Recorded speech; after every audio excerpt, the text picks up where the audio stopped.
नमस्कार मंडळी. मराठी भूतांच्या गोष्टी या युट्यूब चॅनलवर आपलं स्वागत. आजच्या आपल्या कथेचा विषय आहे भीतीचे सावट.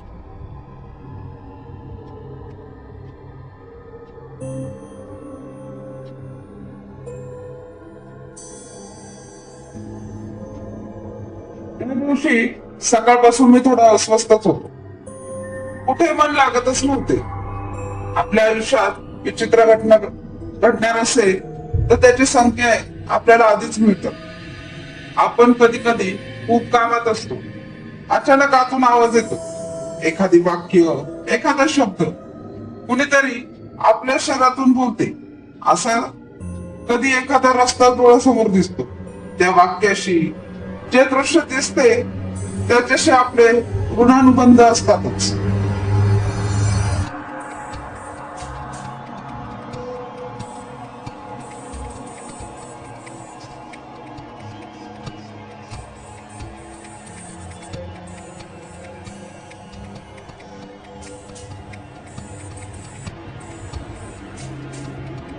काहीतरी घडणार असते, पण नक्की काय हेच कळत नाही. या जगात गूढ असे काही आहे त्याला पुरावे नाही, पण ज्यांना अनुभव येतात त्यांचे काय. अचानक ढोल वाजू लागले.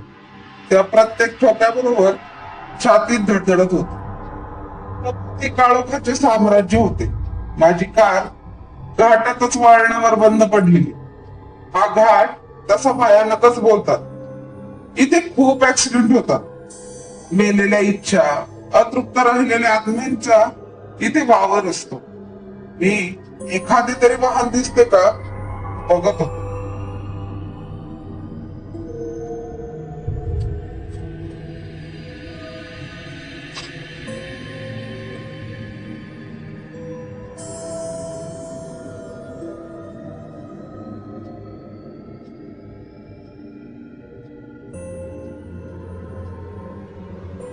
मी एखादं तरी वाहन दिसते का बघत होतो. माझ्याच हातून एक वाक्य, आता तुला निघायचंय, आता तू राहत नाहीस. हे कोण बोलतय? माझे मन? कोण आहे? ढोल अजूनही जोरात वाजू लागले. मी कानावर हात ठेवले. समोरून एक ट्रक भरधाव येत होता. मी लिफ्ट मागण्यासाठी पुढे गेलो. काही दिवसांपूर्वी मला हेच घाटातले वळण दिसले. अचानक डोळ्यासमोर आले. ध्यानी मनी न काही नसताना आतून एक आवाज, सांभाळा तुम्हा. आत्ता आठवले, पण इथे मी एकटा.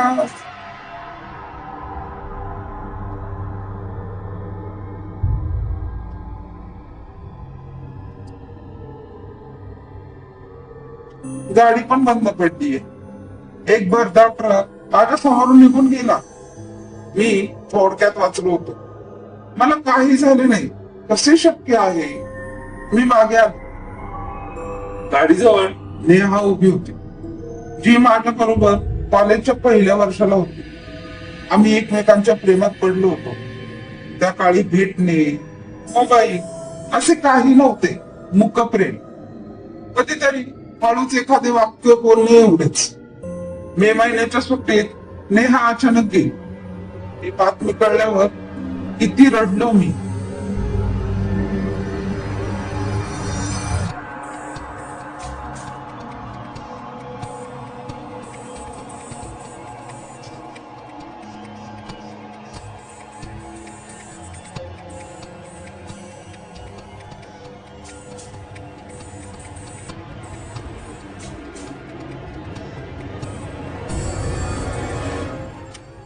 कित्येक दिवस स्मशानात जाऊन बसायचो तिच्याशी बोलत, पण कधीच ती दिसली नाही. मला शिक्षणासाठी पुण्याला जावे लागले.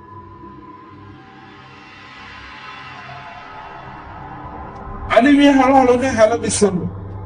मग आज इतक्या वर्षांनी नेहा बोलली, मी मृत्यू आहे, तुला घ्यायला आले आहे. मी हतबल होतो. काही बोलताच येईना. बायको, मुले, घर सारे आठवले. डोळ्यासमोर घर आले. माझे घर मी बांधलेले.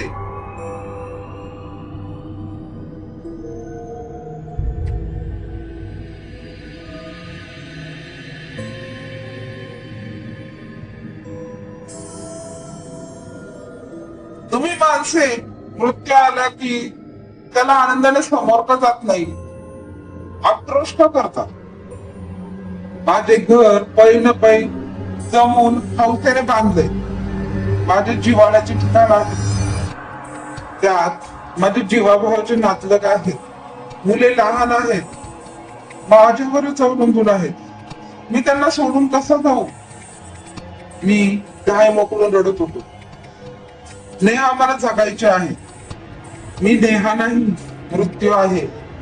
फक्त तुला माझ्याबद्दल प्रेम वाटावे म्हणून हे रूप शरीरात नेहाचे.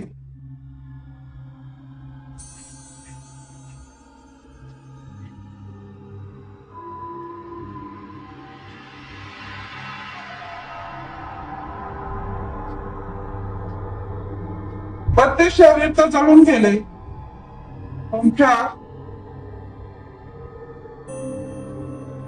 जगाच्या बाहेर काही गूढ, अगम्य, अद्भुत आहे. तिथे काही होऊ शकतं. मला हे तुमचे नवीन जीवन जगायचे आहे. बघायचे आहे की मृत्यूला स्वीकारताना तुम्ही नाराज असता, आक्रोश करता. ते कशासाठी? मी तुझ्या बरोबर तुझ्या घरी येऊन राहणार. अरे पण तुला आता घेऊन जाऊ? तिने विचारले. नको, नाही. पण गाडी बिघडली. नेहाने एकवर गाडीकडे बघितले आणि गाडी आपोआप स्टार्ट झाली. मी कार ड्राईव्ह करत होतो. नेहा जवळच बसलेली, फिरण्यात बघत.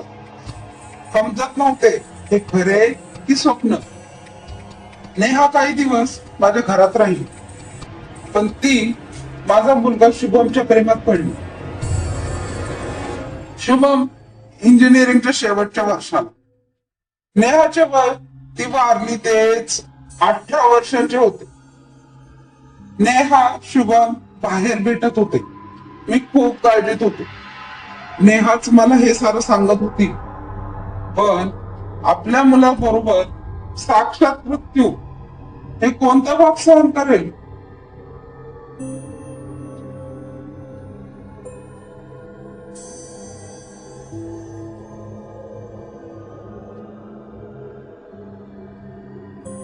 नेहा घरात मात्र एकट्याला मलाच दिसायची.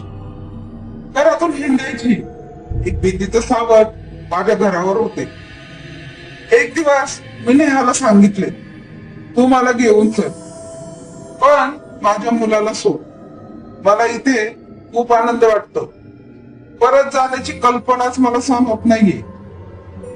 प्रेम काय असते, जगण्यात किती मजा आहे, मला आज समजले. तुम्ही लोक मृत्यू आला की आक्रोश का करता? मी जाणार नाही. साक्षात मृत्यू माझ्या घरात नांदत होता आणि मी तीळ तीळ म्हणत होतो.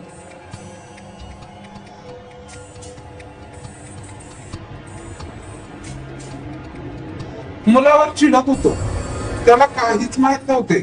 त्याशी बोलायचे तर नेहा स्वतः समोर, तिच्या समोर मला माझ्या मुलांना विचारता येईना.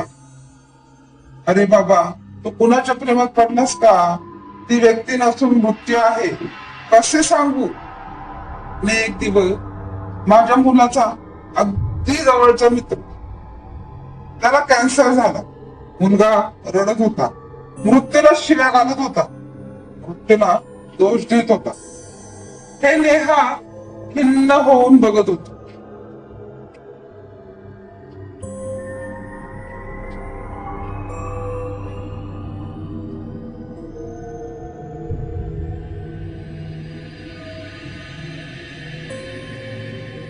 माझ्या हातून कोणीतरी बोलले, तुझी निघायची वेळ झाली.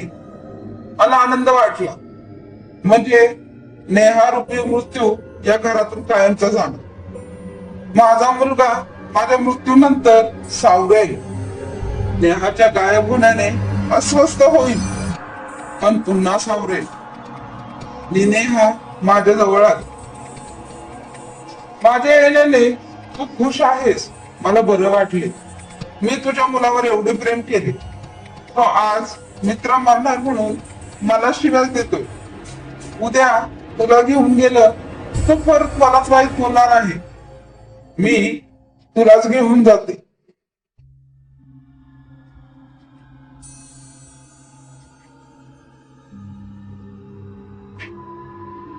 बाहेरच्या हॉलमध्ये गर्दी जमली होती. सफेद कपड्यात निष्प्राण देह पडलेला मुलगा रडत होता. मृत्यूला सगळेच वाईट बोलत होते. नेहाने डोळे पुसले आणि माझ्या भोवती फास टाकून ओढत घेऊन चालली होती.